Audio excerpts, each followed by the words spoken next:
Next model is quantum mechanics. In the quantum mechanics, we have seen that wave associated with any particle in motion is a matter waves. The wave associated with any particle in motion is called matter waves. So there is some matter waves. The moving particle is described by mathematically. The mathematical function which describes the motion of a particle is referred to as quantum mechanical wave function. Okay, how this wave function affects our description of a particle and its behavior is the subjects of this section.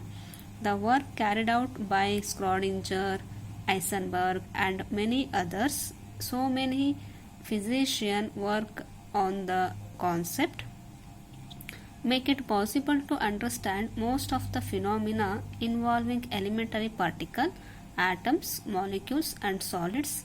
In this section, we shall describe the basic features of wave mechanics and its application to simple system. The main goal of this unit is to study.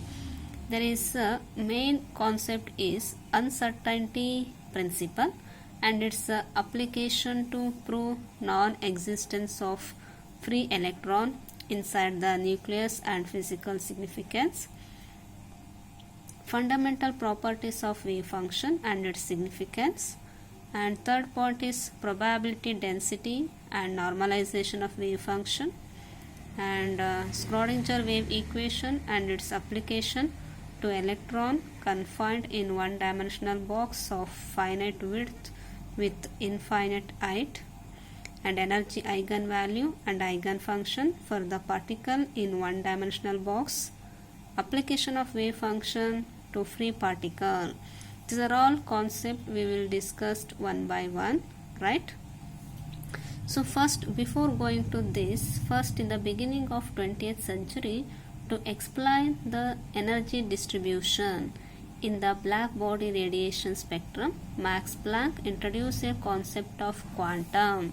Max Planck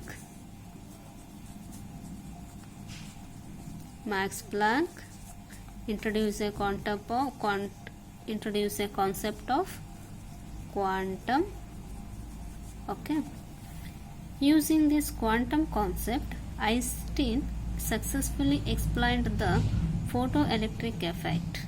The same concept was used later by Compton to explain Compton effect.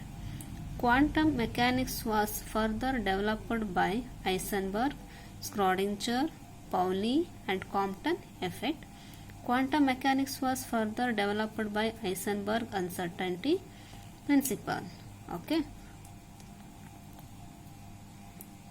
The quantum mechanics play a fundamental role in the description and understanding of natural phenomena.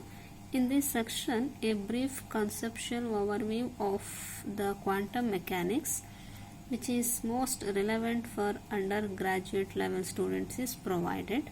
Okay, next comes to the main concept is Heisenberg uncertainty principle. In 1927, Heisenberg proposed a very interesting hypothesis which is a direct consequence of the dual nature of matter known as uncertainty principle. Here uncertainty means changes. Okay, so that's keep in your mind. So here Heisenberg uncertainty principle, it states that according to Heisenberg says it is impossible to determine simultaneously and precisely both position and momentum of the moving particle. It have one relation, that is delta x delta p greater than equal to h cross by 2, where delta x is the error in determining the position of the particle and delta p is the error in determining the momentum of the particle. Then the error are related as this equation.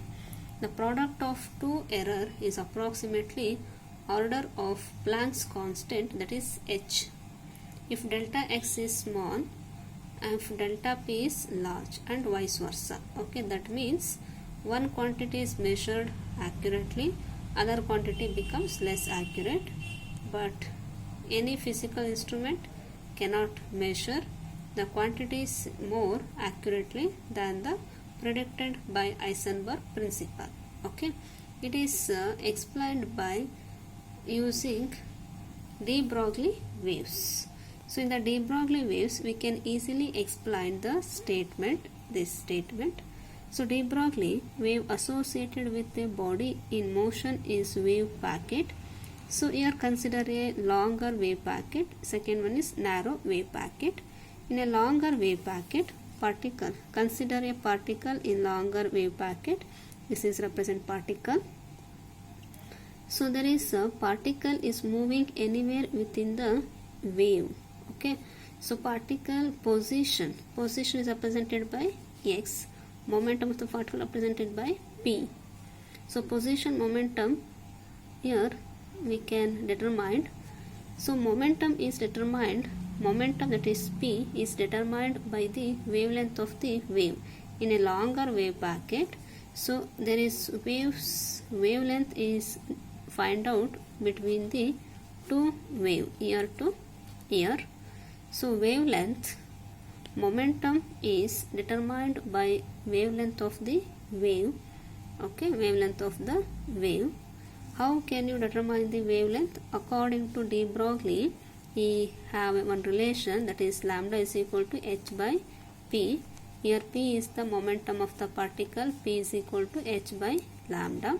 H is Planck's constant, lambda is known from the longer wave packet wavelength. Okay, so when you have take wavelength answer, so here we take simplification, you will get momentum. So in a longer wave packet there is momentum of the particle is determined, but position of the particle cannot be measured accurately because it is moving anywhere within the wave.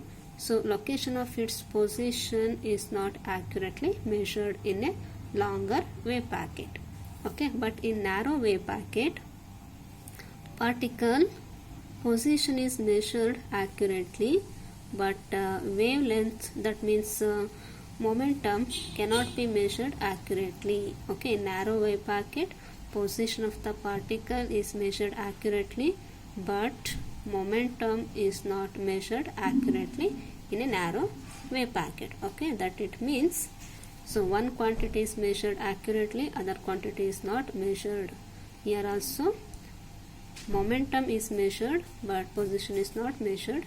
Here position is measured, momentum is not measured. Okay, so our statement, it says it is impossible to determine simultaneously and precisely both position and momentum of the particle. That is statement of the Heisenberg uncertainty principle. Okay.